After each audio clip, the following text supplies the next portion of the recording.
শুভ সন্ধ্যা। সবসময় মাথা উঁচু করে শির দ্বারা উঁচু করে বাঁচাটা ভালো। সবসময় নিজের সম্মান বজায় রেখে বাঁচাটা ভালো।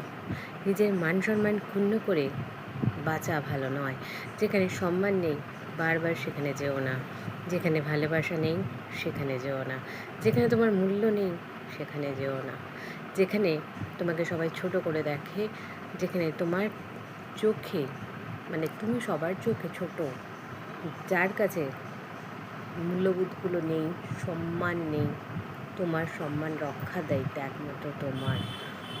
কেউ তোমাকে সম্মান ফিরিয়ে দেবে না। তাই সব জায়গায় চট করে ডাকলেই ছুটে যেও না। বেশি আবেগ দেখিও না। আবেগতাড়িত হয়ে নিজে কষ্ট পেও না, কারণ অনেক আবেগ হলো। এবার বাঁচো নিজের মতন করে। ভালো থেকো প্রত্যেকে। Advance good night. আজকের দিনটি প্রত্যেকের ভালো কাটুক, সুস্থ থাকুক।